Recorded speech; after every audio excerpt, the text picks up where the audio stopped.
Hey, friends, welcome back to another episode of Seed Talk with Lisa and Layne. Hey, Layne. Happy New Year. Yes, and Happy New Year it is. I just love starting New Year's. How about you? I do. I love it. I know a lot of people don't like resolutions, but I still like making resolutions all throughout the year, and the beginning of the year is no exception. Well, it's true. I mean, it's kind of like that's where my hope is, right? That I'm going to Yeah. do something better or different. And there's just no better time. I mean, I wouldn't call it a resolution. I would just say my New Year list. Yeah, or like your goals. Yeah, Yeah. yeah. So yeah, that's awesome. So friends, we've missed you guys. And remember that this podcast is brought to you by thegardenersworkshop.com, where it's one stop for everything cut flowers, from learning how to grow them to everything you need to actually do it. So check us out when your need arises. So Layne, what's it about today? Well, our New Year's tradition every year, the first episode of the year, we like to review the Pantone color of the year, and then we Hmm. like to pick a matching flower to talk about. So it's actually the 26th time Pantone has selected a color of the year. So we're just going to be talking about that color and our flower selection.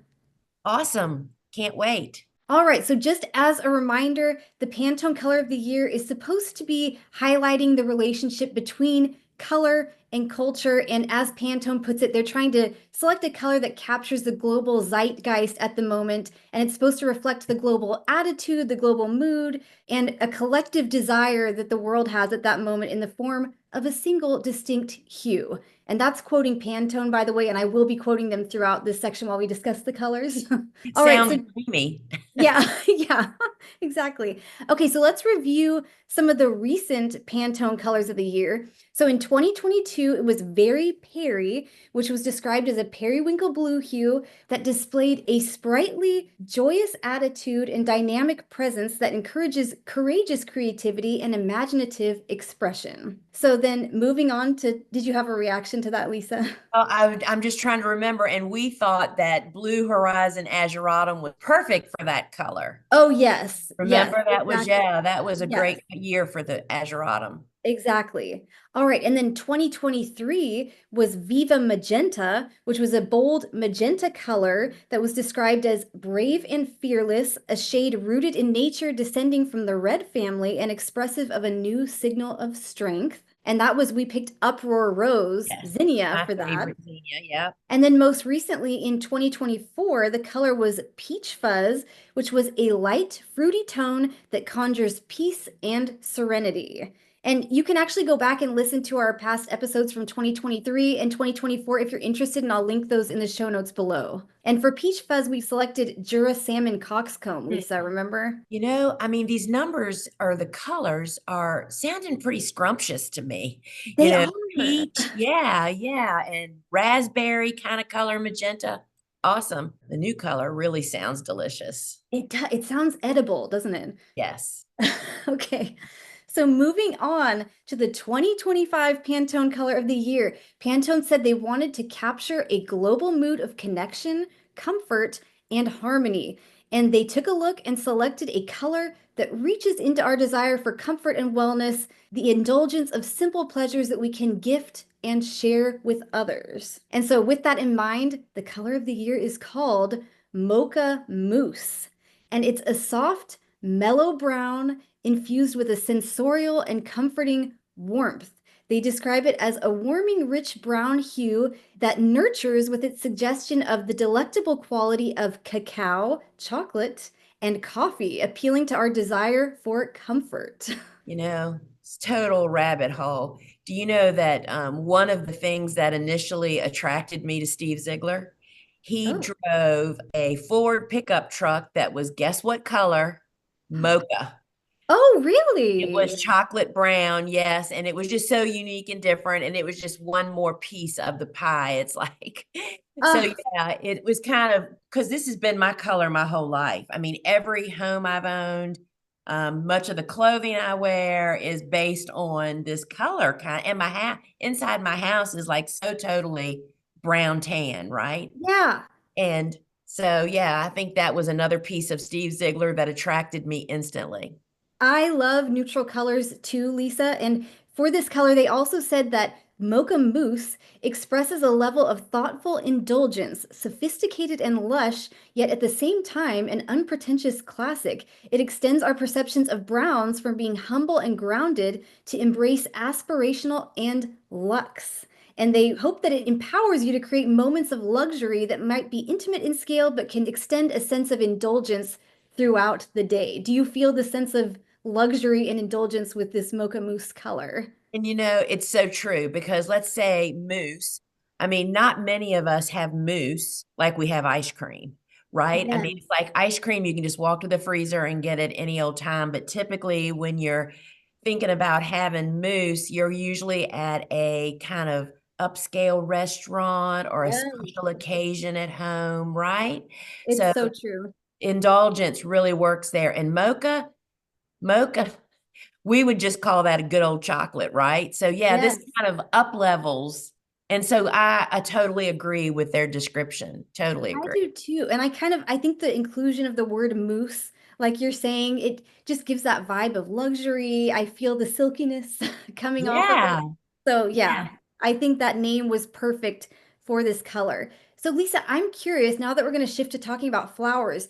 For your purposes as a flower farmer, did you grow a lot of brown toned flowers? No. Okay. Um, and so, well, there aren't many true fresh. Dried is a whole different story, but fresh, of course, we have the new Lysianthus, the Roseanne. I forget what is the name of it, Layne. I'm Roseanne Brown Is is it one of the just ones I called think of. Roseanne Brown? I mean, I know that that's come up in popularity in the last few years. Obviously, it'll fit right in with this. But really, I can't think of any flowers. I mean, other than we have a couple that develop seed pods that we use fresh that fit that motto.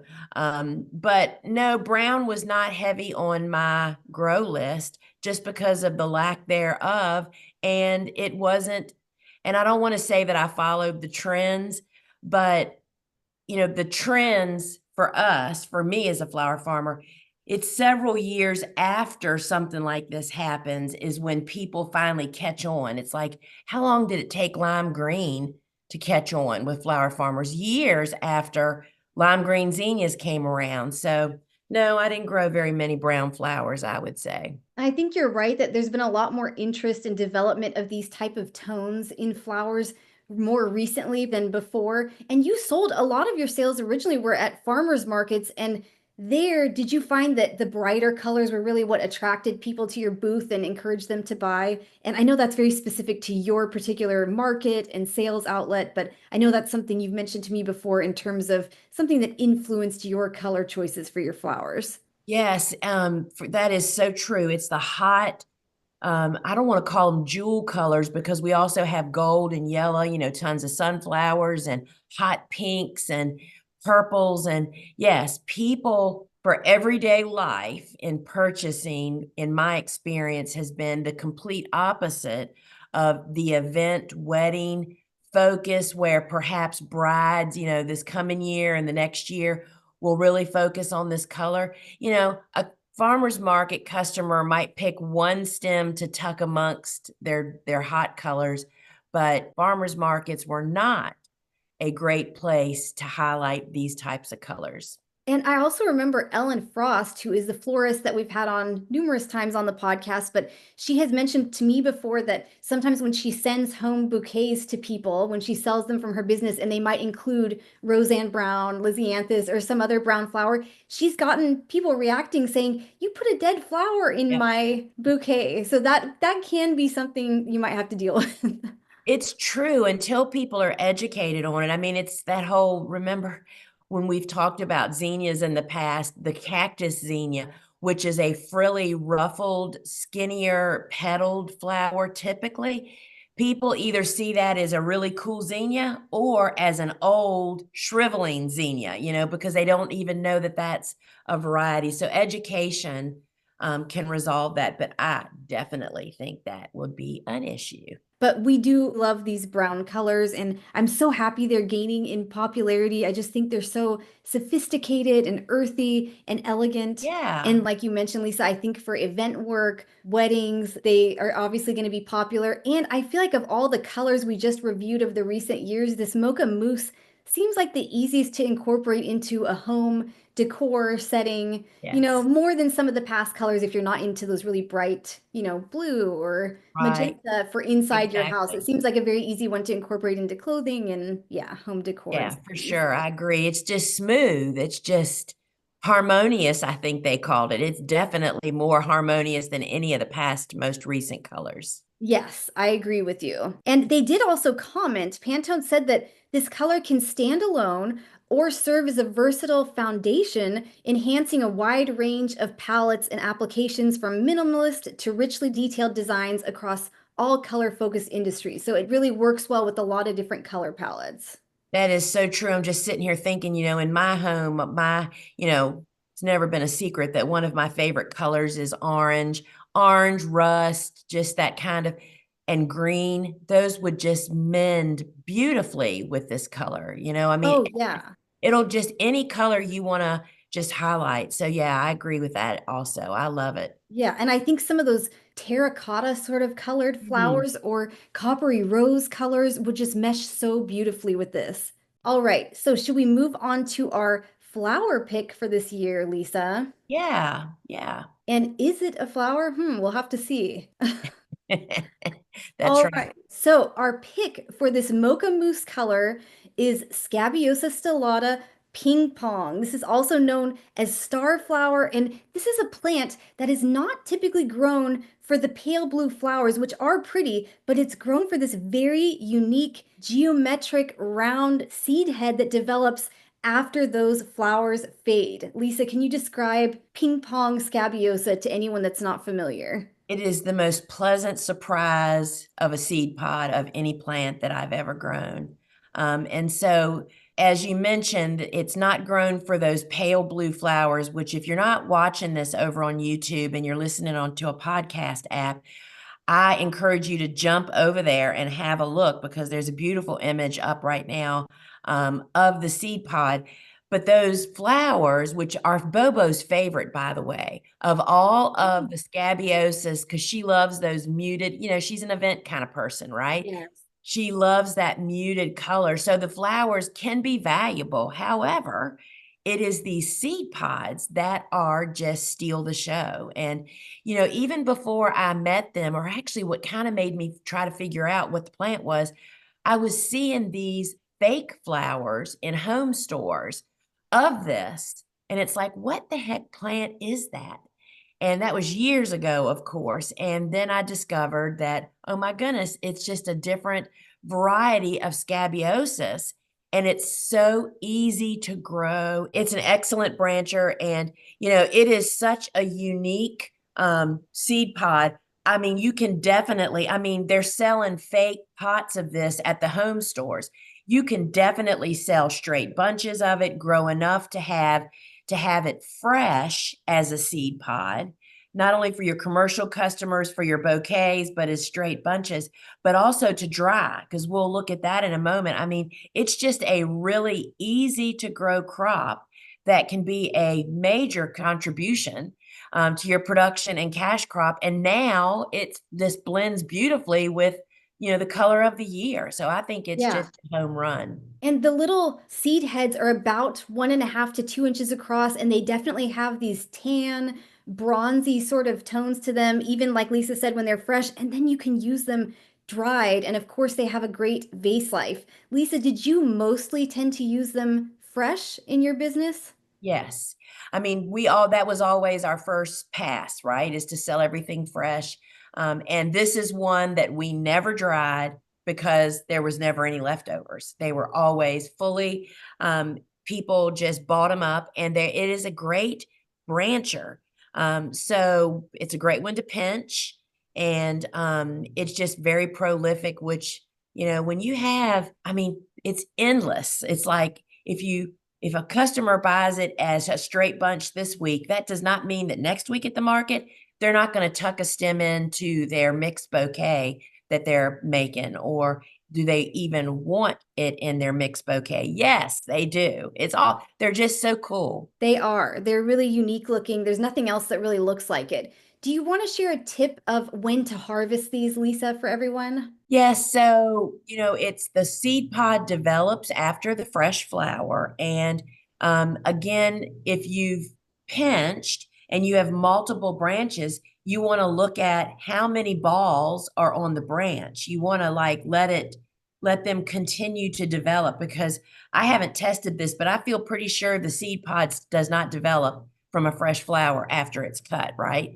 So you want to have the stem looking for the best value for your customer, as many balls as possible in the top 2/3 of the length of the stem, which would be, especially if you're bunching them as dried, as used as a potential flower to just drop in a vase that's going to dry in place and become a, long-lived dried flower.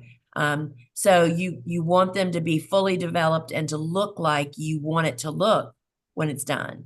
Perfect. And then before we take a look at some, because I know you have some samples there, Lisa, for anyone watching over on YouTube, what other flowers do you think of that can be grown from seed and can blend with this and work well with this color story of Mocha Mousse?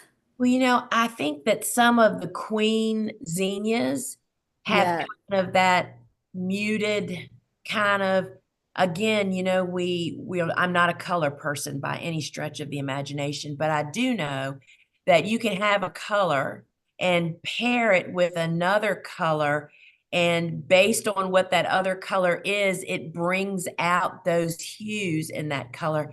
And I do think that the queen zinnias, particularly the muted ones, like the red and the orange, and some of those colors could just really blend beautifully. And as far as fresh flowers go, of course, Fata Morgan, which it's just those colors that are muted, right? That'll just blend in if that's what you actually want it to do. So I think that this year will give you the unique opportunity to think of this mocha color, Mocha Mousse, and look around your garden and think what would, I think all colors will look great with it, frankly. Yeah, I do think you're right about that. And some of the ones I thought of, we mentioned already the Roseanne Brown, Lysianthus, and there's also a Roseanne terracotta now, which I think would do just what you said, kind of pull out some of those undertones of that terracotta and coppery rose from the Mocha Mousse. And then Cafe Creme Foxglove. Have you seen those, Lisa? Oh, Oh no. my gosh. I'm gonna have to show you this here. Yeah. It's a foxglove. It's a different species than you typically grow. It's Digitalis lanata, and the blooms are this sort of creamy pearl gray color, and then they have this mocha tan sort of veining, and then on the inside there's this golden mustard color. It's just extremely pretty. And Yeah. then I also Awesome. thought of some of the grasses like lowlander and highlander.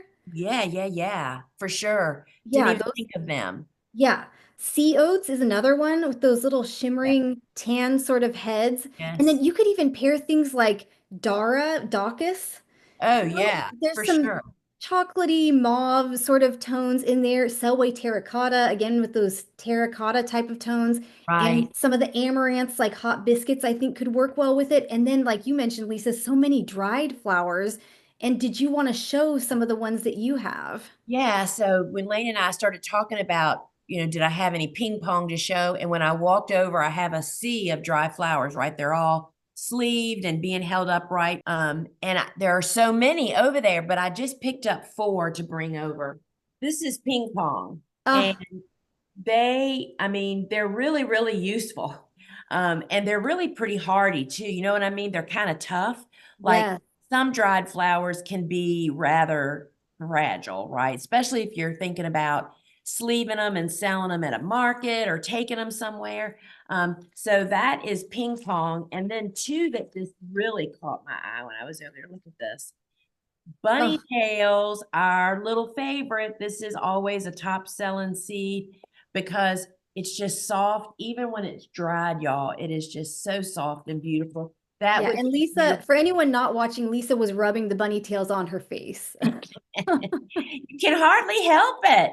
I mean, when I'm out in the garden cutting bunny tails, it's a little shorter than what we would all like. It is a cool flower, by the way. We fall plant it now. And I mean, that's the only thing that keeps you restored after having to go so deep and cut so low is rubbing those fresh little bunny tails on your cheek. They're Yes. amazing. All right, so let's look at this. This is the other two scabbies. This is it's just called white, I believe. Yeah, It's just QIS white. correct. That really kind of is very close to, would just blend beautifully. And then this is the Fata Morgan of the Scabiosas.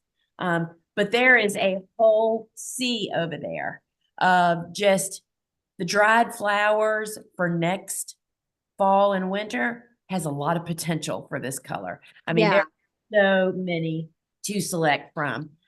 So yeah, I mean, I think the opportunities are endless as always. I agree. Well, that does it for this episode about the Pantone Color of the Year. Remember that we actually talk about Ping Pong Scabiosa in our online course, Lisa, Cool Oh Flowers from yeah. Seed to Harvest. So the link to that will be in the show notes if you're interested. Remember that we take you through 36 different cool flowers, aka cool season hardy annuals, and show you how to sow, grow, and harvest with actual demonstrations and in the field videos. So be sure to check that out. Thank you so much for joining us again. We're so happy to be here in 2025 with all of you. Please be sure to follow and subscribe wherever you're watching or listening. And just thank you so much for being here. We're excited about a new growing season.